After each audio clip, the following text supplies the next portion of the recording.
नमस्कार दोस्तों, दी job creator में आपका हार्दिक स्वागत है। दोस्तों, दी जॉब क्रिएटर आपको बेहतरीन से बेहतरीन सुविधा देती है और शिक्षा का यह प्रचार प्रसार करने के लिए प्रतिबद्ध है। दोस्तों, इस कड़ी में हम लोग जानेंगे कि जो हमारा मॉडर्न हिस्ट्री का जो चल रहा था सीरीज, जिसमें कि 1857 की क्रांति का सीरीज चल रहा है, और इसमें हमने आपको बताया कि इस आंदोलन का स्वरूप कैसा था, इसका किस तरह से प्रारंभ हुआ था, इसमें किस तरह का इसका राजनीतिक कारण था या जो भी कारण था, धार्मिक कारण, आर्थिक कारण या सैनिक कारण, हम लोगों ने ये सब के बारे में जाना। अब इसमें हम लोग जानेंगे कि इस आंदोलन का जब प्रारंभ हुआ तो कहाँ से हुआ था प्रारंभ, और विद्रोह जो हुआ था, विद्रोह का प्रारंभ हुआ तो सही था कि मेरठ से हमने बताया था आपको, और मेरठ के बाद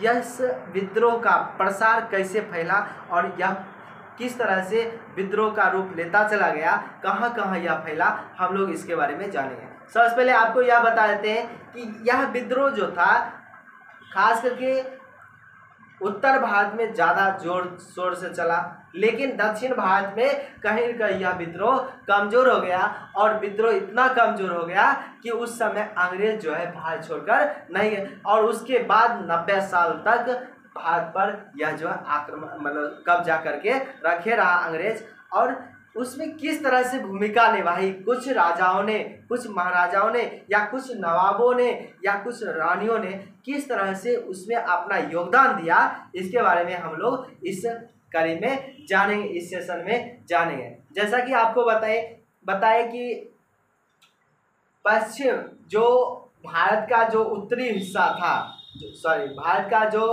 उत्तरी पूर्वोत्तर हिस्सा, जैसे कि पश्चिमी उत्तर प्रदेश हो गया या बिहार हो गया, इन क्षेत्रों में मध्य प्रदेश हो गया, इन क्षेत्रों में यह जो था आंदोलन सर्वव्यापी होता चला गया। उत्तर प्रदेश में खास करके यह जो आंदोलन पूरा जोर शोर से यह चलता चला गया, लेकिन वही कुछ ऐसा हिस्सा था जहां पर लोगों ने बिल्कुल ही भाग नहीं लिया। जैसे दक्षिण भारत की बात करते हैं, मद्रास जो था इस युद्ध से, इस 1857 की क्रांति से बिल्कुल ही अछूता रहा, इसमें इसका कोई योगदान नहीं रहा। वहीं पर कहीं पर यह देखा गया कि कहीं पर सैनिक ने विद्रोह किया, उनका साथ जनता दे रही, या कहीं पर जनता साथ विद्रोह किया, वहाँ के साथ जनता दे रही है।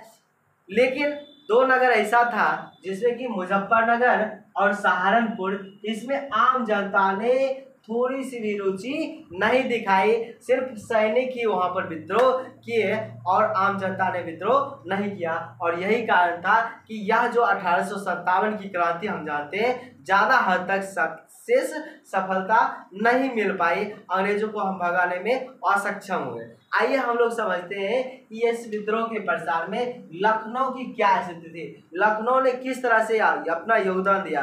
दोस्तों, यहाँ का अवध इसी को कहा जाता था।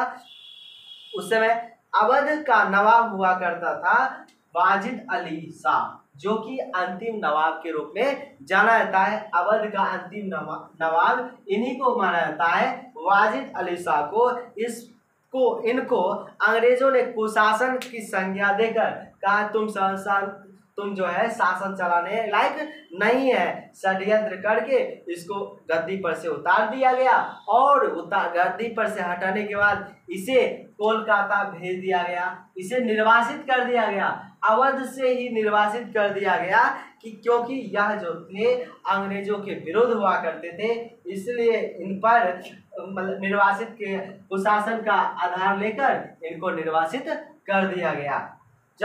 अब दोस्तों, यही वाजिद अली शाह थे जिनकी पत्नी थी बेगम हजरत महल, जिसको हम लोग आगे जानेंगे।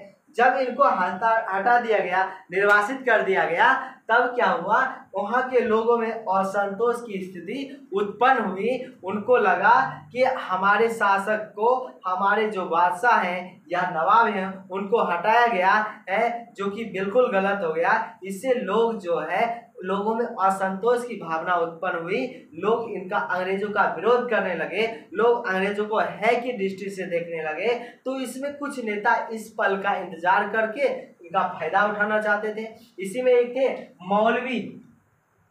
मौलवी अहमद उल्लाह शाह जो अंग्रेजों का विरोधी थे और उन्होंने लोगों को उकसाया कि अंग्रेजों के खिलाफ जिहाद करो। याद किया है दोस्तों, अंग्रेजों के खिलाफ जिहाद उत्पन्न करने वाला, अंग्रेजों के खिलाफ प्रथम जिहाद उत्पन्न करने वाला व्यक्ति कौन थे? तो यही थे मौलवी अहमद उल्लाह शाह, जिन्होंने अंग्रेजों के प्रति जिहाद करने को कहा, यानी कि विद्रोह करने को कहा, उनके खिलाफ होने को कहा। और ऐसा इन्होंने फैजाबाद में लोगों को उकसाकर किया। बाद में जब इसी संदर्भ में भेंट होती है नाना साहब और अजीमुल्लाह लखनऊ जब आए तो और क्रांति उग्र हो गई। और इसी कारण था 30 मई 1857 को वहाँ के सिपाहियों ने विद्रोह कर दिया। और उसी समय 4 जून 1857 को बेगम हजरत महल, जो कि इन्हीं की बेगम थी, नवाब वाजिद अली शाह, बेगम हजरत महल जो थी इनकी पत्नी थी, उन्होंने विद्रोह का नेतृत्व संभाला। यह भी अंग्रेजों से बदला लेना चाहते थे। इस समय उनका जो पुत्र था अल्प वयस्क था, कम उम्र का था, वयस्क नहीं हुआ था, बिरजिस कादिर, इनको ये नवाब घोषित कर देते हैं और अंग्रेजों के खिलाफ युद्ध लड़ने के लिए उतर जाते हैं। दोस्तों आपको एक हजरत महल के बारे में आपको किस्सा बताते हैं। हजरत महल का जन्म फैजाबाद में हुआ था। हजरत महल का जन्म कहाँ हुआ था? फैजाबाद में हुआ था। जब इनका जन्म हुआ तो कुछ दिनों के बाद इनकी माँ ने इन्हें बेच दिया। माँ ने इन्हें बेच दिया और बेच दिया जो उस स्थान को कहा जाता है हरम। हरम कहा जाता है, हरम पर बेच दिया गया। और हरम क्या होता है दोस्तों? हरम का मतलब जैसे कि आपको बताते हैं, मुगल सम्राटों के द्वारा एक ऐसा स्थान बनाया गया जिसमें कि वे अपनी पत्नियों को, अपने रखेलों को, दासियों को या मनचाहे स्त्रियों को वैसे स्थान पर रखा जाता था जहां पर वह पूरी तरह से सुरक्षित हुआ करते थे। और यह हरम ऐसा स्थान था जहां पर पुरुष को जाना प्रतिबंध था और इसीलिए कहा जाता है इसका रक्षक के रूप में किन्नरों को रखा जाता था, क्योंकि यहाँ पर पुरुषों को प्रतिबंधित किया था और तो और महिलाओं को ही हर कामों के लिए यहाँ पर रखा जाता था। और वैसे स्थान पर इन्हें बेच दिया गया। यानी कि ये माना जाए कि जैसे कि हम लोग आज की भाषा में जनरेशन में कहते हैं कोठा, फिल्मों की भाषा में कोठा बोला जाता है, वैसे स्थानों पर इनको बेगम हजरत महल को बेच दिया गया। और उस समय बेगम हजरत महल इनका नाम नहीं था, इनका नाम था मोहम्मदी खानम इनका नाम था।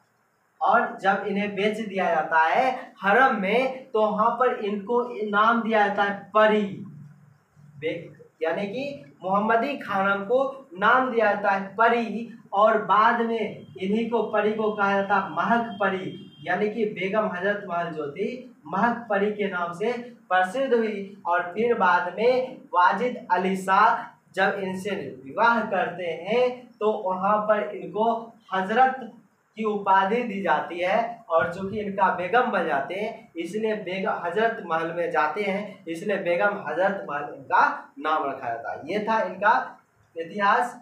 हजरत महल जो कि एक मतलब कि रखेल के तरह जो इनको रखा गया था, बाद में इनका विवाह करके इनको इज्जत सम्मान दिया गया। और इन्हीं का बदला लेने के लिए, अपने पति का बदला लेने के लिए इन्होंने अंग्रेजों के खिलाफ युद्ध किया। और यही कारण था अपने छोटे से पुत्र बिरजिस कादिर को नवाब घोषित कर खुद युद्ध में चले जाते थे। कहता है जून तक यह जो आंदोलन था यानी कि लखनऊ में था, खूब जोर शोर से चलता रहा जून 1857 तक। वहाँ के बाद मध्य में रेजिडेंसी को घेरा शुरू किया और यह युद्ध जो है 21 मार्च यानी कि 1857 से युद्ध शुरू होती है, 1858 तक चलते जाती है। इसी बीच अंग्रेज का एक कमिश्नर होता है लॉरेंस, यह मारा जाता है। और दोस्तों बेगम हजरत महल जब युद्ध हो रहा होता है तो वहाँ पर सैनिकों के बीच में जाकर उसका हौसला बढ़ाती है और हौसला बढ़ाकर युद्ध करती है। फिर बाद में मार्च 1858 को क्या होता है, कैंपबेल एक अंग्रेज होता है, इनके द्वारा लखनऊ पर कब्जा कर लिया जाता है और हजरत महल जो थी, बेगम हजरत महल, वह अपने आप को सरेंडर नहीं करती है, आत्मसमर्पण नहीं करती है और वह नेपाल चली जाती है और वहीं पर बाद में इनकी अपना पूरा जीवन यापन व्यतीत करते हैं। इनकी बाद में मृत्यु हो जाती है और जब लखनऊ पर कब्जा हो जाता है तो मौलवी जो अहमद शाह, जो कि मौके की ताक में थे, इन्होंने कुछ दिनों तक गुरिल्ला युद्ध किया। अब गुरिल्ला युद्ध क्या होता है, एक ऐसा युद्ध जिसको हम छापामारी युद्ध कहते हैं कि घात लगा के, यानी कि बाघ के तरह, शेर के तरह घात लगा के बैठे रहता है और जैसे जानवर आता है शाकाहारी, उसको वह हमला करता है। उसी तरह से गुरिल्ला युद्ध में जो घात लगाकर बैठे रहते थे इनके से लोग, और जैसे ही अंग्रेज आता था हमला कर देते थे, अचानक से हमला करते थे और हमला करके फिर गायब हो जाते थे, और ऐसे युद्ध को कहा जाता था गुरिल्ला युद्ध, जो कि शिवाजी ने भी अपनाया था। और इस तरह से युद्ध चलता रहा। लेकिन फिर बाद में या मोहम्मदी चले जाते हैं, मोहम्मदी जिसको कि उस समय पहले समय में इन्हें कहा जाता था लक्ष्मण नगर के नाम से जाना जाता था मोहम्मदी को। और फिर बाद में वहाँ पर जाकर किसी व्यक्ति के द्वारा कोई राजा था, उनके विश्वासघात के माध्यम से इनकी हत्या कर दी जाती है और इस तरह से मौलवी अहमद शाह का भी